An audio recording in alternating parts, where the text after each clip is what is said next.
Quizás nunca te lo contaron así, pero hubo una época en la que aprender no significaba pensar, sino obedecer. Imagina entrar en una escuela donde el silencio era ley, donde las paredes tenían ojos y la palabra libertad no aparecía en ningún libro.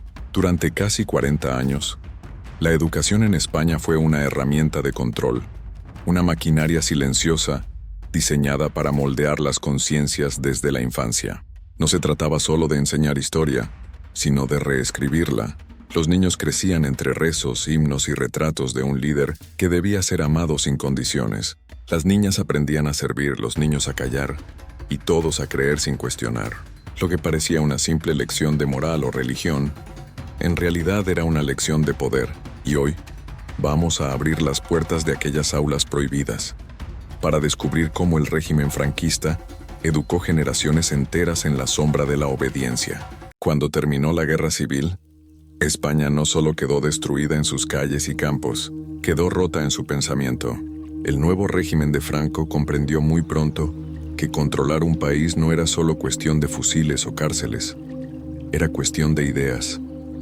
Y las ideas se siembran en los niños. Por eso, desde los primeros días del franquismo, la educación se convirtió en una de las armas más poderosas del Estado. Una educación diseñada no para formar ciudadanos libres, sino súbditos obedientes. En 1938, mientras todavía sonaban los cañones de la guerra, se promulgó la Ley de Enseñanza Media, el primer paso hacia un sistema educativo profundamente ideologizado. Poco después, la Ley de 1939 marcó un giro definitivo. La enseñanza debía estar inspirada en el catolicismo, en el patriotismo y en la adhesión inquebrantable al caudillo. Esas palabras no eran retórica, eran órdenes. A partir de entonces, toda la estructura educativa se entregó a una misión: borrar la huella de la República, de la ciencia libre, del pensamiento crítico, y reemplazarla por una España uniforme, devota y temerosa de Dios. Las escuelas públicas fueron purgadas. Miles de maestros republicanos fueron destituidos, encarcelados o ejecutados. Sus plazas fueron ocupadas por docentes formados en el llamado Magisterio Nacional, una red controlada directamente por el Estado y por la Iglesia. En los cursos de formación, los nuevos maestros aprendían no solo a enseñar, sino a inculcar el espíritu nacional. Se les repetía que el aula era un templo y el maestro un apóstol de la Nueva España. Los libros de texto eran cuidadosamente revisados. Palabras como república, democracia o libertad desaparecieron de las páginas. En su lugar, se exaltaban los valores de la patria, la religión y la figura de Franco. En las aulas, el día comenzaba con el saludo al crucifijo y al retrato del caudillo. Los niños cantaban el Cara al Sol con la mano alzada, mientras la bandera rojigualda ondeaba sobre el patio del colegio. Después, rezaban el Padre Nuestro y el Ave María. Era una liturgia diaria, una ceremonia que mezclaba la fe con la política, la religión con la obediencia. Y si alguno olvidaba las palabras o bajaba la voz, los castigos no tardaban en llegar. La disciplina era rígida. Los castigos físicos comunes. No se trataba de enseñar por convicción, sino por miedo. Las asignaturas también fueron transformadas. La historia se reescribió para glorificar al régimen. Se hablaba de la Cruzada Nacional en lugar de guerra civil. Los rojos eran presentados como enemigos de Dios y de España, mientras los sublevados eran los héroes que habían salvado a la nación. En los libros se enseñaba que el pueblo español era elegido por la providencia, que su destino estaba ligado al catolicismo y que la obediencia al caudillo era una forma de fe. La geografía no solo mostraba mapas, sino símbolos. África era territorio de misión, América heredera de nuestra grandeza. Todo tenía una finalidad moral y política. En el aula, los géneros estaban estrictamente separados. Las niñas aprendían costura, religión y economía doméstica. Debían prepararse para ser esposas sumisas, madres piadosas, guardianas del hogar. La mujer que sabe demasiado pierde la gracia de Dios, decían los manuales.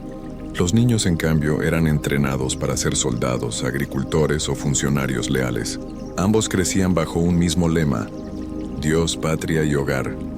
La influencia de la Iglesia era absoluta. La religión no era una asignatura, era el eje de todo.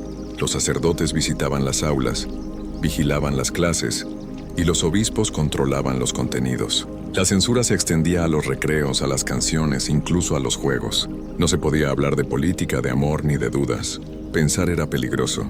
Preguntar, un pecado. En los pueblos pequeños el control era aún más profundo. Los maestros eran figuras de autoridad y delación. Cualquier palabra mal dicha podía llegar al cura o al alcalde. Había miedo a hablar, miedo a leer, miedo incluso a escribir. Los libros extranjeros estaban prohibidos y los textos republicanos quemados en plazas públicas. La Biblioteca Nacional se convirtió en un campo minado de censura. Los escritores sospechosos fueron borrados: Unamuno, Lorca, Machado, Ortega y Gasset. La cultura debía ser pura, nacional, moral, pero el régimen no solo controló la educación primaria. En las universidades el purgamiento fue aún más brutal. Cientos de catedráticos e investigadores fueron expulsados. La investigación libre fue sustituida por la doctrina oficial. Los estudiantes eran obligados a jurar lealtad al movimiento nacional. Los centros de pensamiento se convirtieron en espacios de vigilancia. Hasta las matemáticas y la biología eran interpretadas desde la moral católica. La idea de un conocimiento autónomo era considerada peligrosa, casi herética. En ese contexto, nació la Sección Femenina, una organización dirigida por Pilar Primo de Rivera, hermana del fundador de la Falange. Su objetivo era adoctrinar a las mujeres desde niñas, prepararlas para su papel en la sociedad franquista. En sus manuales se leía: la mujer no debe discutir, debe obedecer. Su misión es servir con alegría. En los colegios, la sección femenina impartía cursos de moral y hogar. Las niñas aprendían a cocinar, a rezar, a coser y a no contradecir a los hombres. Era la educación del silencio. Los colegios religiosos, por su parte, se convirtieron en los grandes aliados del régimen. Las órdenes católicas administraban miles de centros, desde los jesuitas hasta las monjas de clausura. En ellos, el miedo al castigo divino se usaba para mantener la obediencia.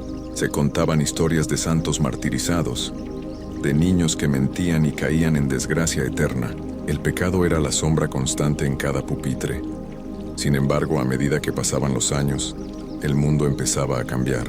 Afuera, Europa despertaba tras la Segunda Guerra Mundial, y nuevas ideas comenzaban a filtrarse a través de los muros del aislamiento español.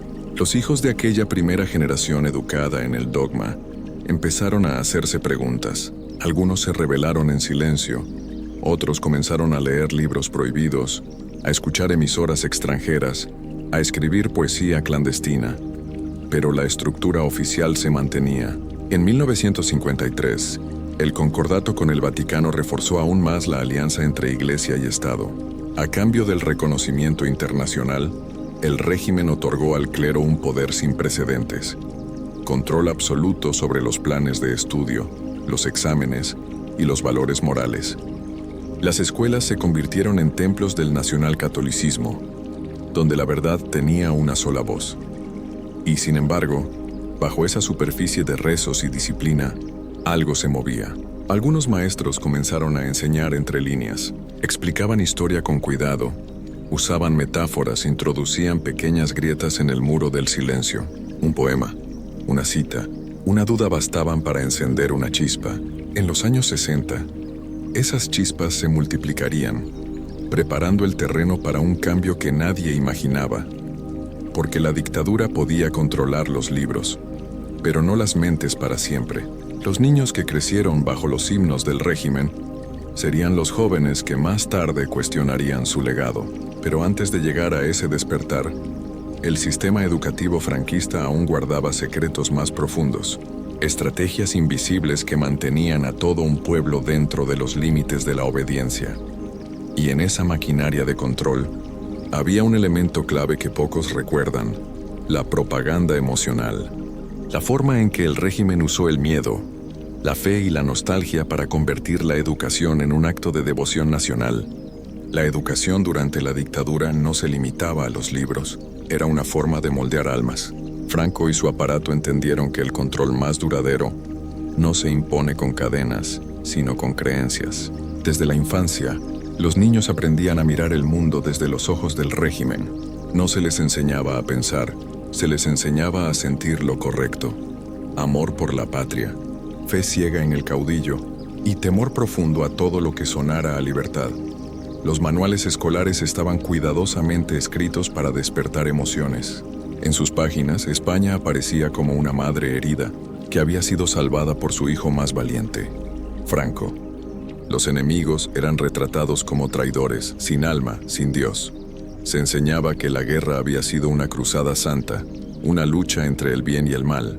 Los niños crecían con culpa heredada, con miedo al pensamiento distinto, con la idea de que dudar era una falta moral.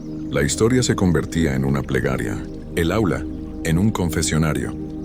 El lenguaje era un instrumento político. Se prohibían palabras pero también emociones. No se podía hablar de tristeza ni de rabia. Solo había espacio para el orgullo y la devoción. Cada frase del libro escolar estaba medida para que el niño no pensara, sino sintiera. La gramática del miedo se aprendía sin darse cuenta. Se aprendía al callar. El cine, la radio y los noticieros del nodo reforzaban el mensaje. Cada semana, los alumnos eran llevados a ver las proyecciones obligatorias.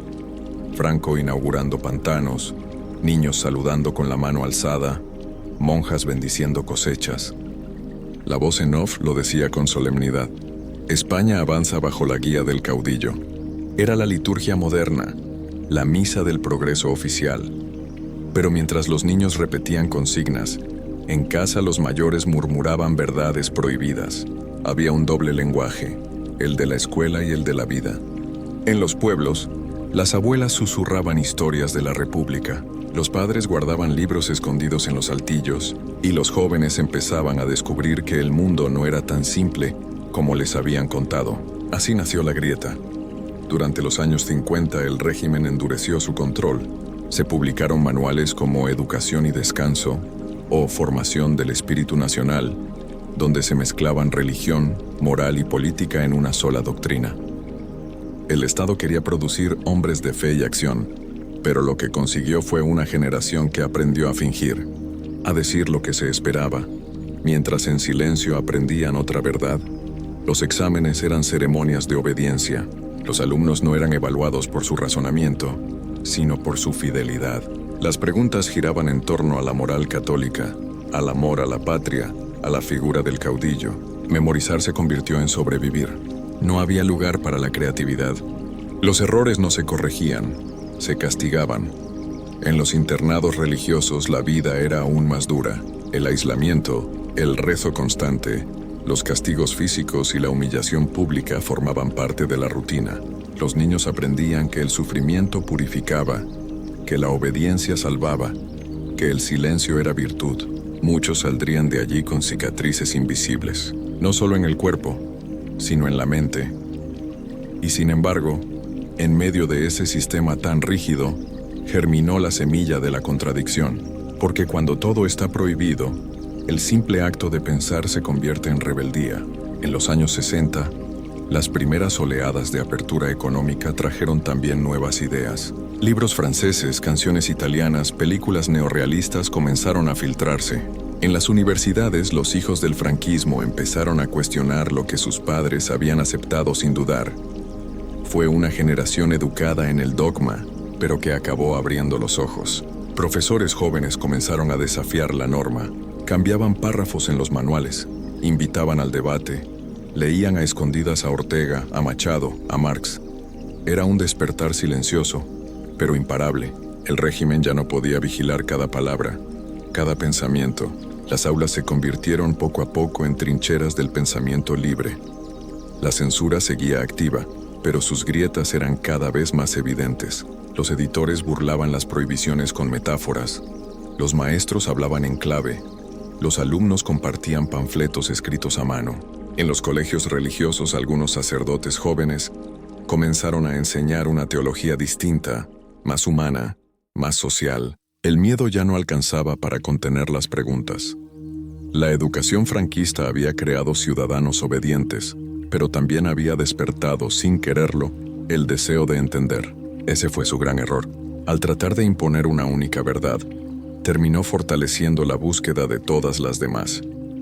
A mediados de los 70, cuando Franco ya envejecía y el país empezaba a oler a cambio, los manuales aún hablaban de Dios, patria y caudillo. Pero en los pupitres los alumnos ya dibujaban símbolos distintos. Paz, libertad, futuro. Algunos profesores se atrevieron a hablar de la palabra democracia por primera vez. Otros enseñaban historia real entre susurros, esperando que el miedo se disipara con la próxima generación. Y así fue. Con la muerte del dictador, España despertó en un país donde los libros debían reescribirse desde cero. Los niños de ayer se convirtieron en los padres de la transición. La educación volvió a abrir las ventanas. Llegaron nuevos planes de estudio, nuevas materias, nuevos valores, pero las sombras de aquel tiempo no desaparecieron del todo, porque la memoria no se borra con una ley, ni con un cambio de régimen. Permanece en la forma en que pensamos, en las palabras que usamos, en los silencios que heredamos. Aún hoy, muchos recuerdan aquellos años con una mezcla de miedo y nostalgia. Miedo por lo que se perdió, nostalgia por una inocencia que nunca fue tal. Las escuelas del franquismo enseñaron a millones de niños a rezar, pero también les enseñaron a callar. Y ese silencio, transmitido de generación en generación, aún pesa sobre la historia de España. Quizás por eso hablar de ello no es solo recordar, es romper ese silencio. Recordar cómo fue la educación bajo la dictadura es entender cómo se intentó moldear un país desde sus raíces, cómo se quiso crear un único pensamiento, una sola verdad. Pero la historia, como la vida, siempre encuentra grietas por donde entra la luz. Y si quieres seguir descubriendo lo que la historia quiso ocultar, este canal es tu refugio.